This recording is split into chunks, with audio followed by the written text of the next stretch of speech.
अस्सलाम वालेकुम, क्या हाल है तमाम देखने वालों का। आई होप कि आप सब खैरियत से होंगे, मज़े में होंगे। तो फ्रेंड्स, आज मैं आपके लिए इमली की खट्टी मीठी चटनी की रेसिपी लेकर आई हूँ। तो चलिए हम रेसिपी देख लेते हैं।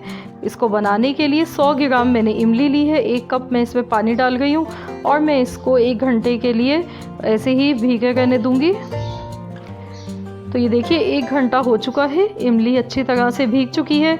अब हम इसको छलनी में छान लेंगे ताकि जो भी इसका पल्प है वो निकल आए और जो इसकी गुठलियाँ हैं उसे हमें अलग करना है। तो मैं इसको ऐसे अभी प्रेस करते हुए मैं इसको निकालूंगी।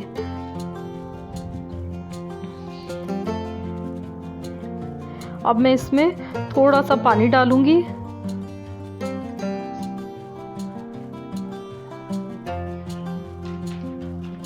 अब मैं इसको हाथ की मदद से इसको अच्छी तरह से पल्प को हम ऐसे निकाल लेंगे।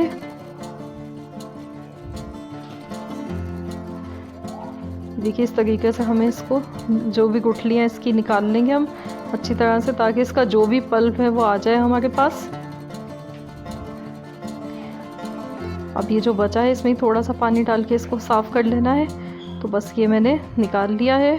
तो चलिए अब इसको हम पकाना शुरू करते हैं। तो सबसे पहले मैंने एक पैन लिया है, उसमें मैंने ये इमली का पल्प डाल दिया है। अब मैं इसमें नमक डाल गई हूँ, 1/2 टीस्पून के बराबर मैंने काला नमक लिया है।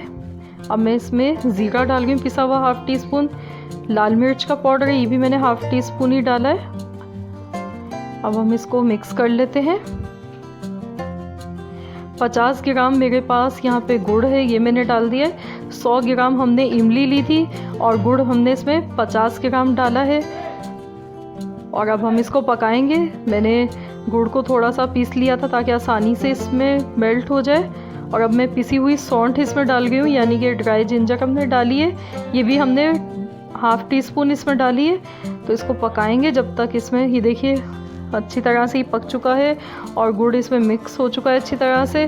तो अब हम इसको इतना पकाएंगे कि ये गाढ़ा हो जाए और इसको हम चम्मच चलाते हुए लगातार पकाएंगे जब तक ये अच्छी तरह से गाढ़ी नहीं हो जाती है। सूखा हुआ पुदीना मैंने डाला है यहाँ पर 1/2 टीस्पून। इससे इमली का टेस्ट बहुत मज़ेदार आता है, आप ये ज़रूर डालें। इससे इमली की जो चटनी है वो बहुत ही टेस्टी और बहुत मज़े की लगती है। तो ये चटनी हमारी तैयार हो चुकी है। अब मैंने गैस का फ्लेम बंद कर दिया है। तो चलिए अब हम इसको ट्रांसफ़र कर लेते हैं। ये देखिए आप ये देख सकते हैं कितनी गाढ़ी और कितनी अच्छी हमारी खट्टी मीठी इमली की चटनी बनी है। तो आप इस रमज़ान में ये ज़रूर बनाएं, बनाकर आप इसको रख लें फ्रिज में। तो आपकी आराम से पूरा महीना चलेगी और ख़राब भी नहीं होगी। और आप इसको चना चाट दही भल्ले के साथ खाएं, बहुत टेस्टी, बहुत मज़े की लगती है ये चटनी। तो अगर आपको मेरी आज की रेसिपी अच्छी लगे तो प्लीज़ आप मेरी वीडियो को लाइक कर दें।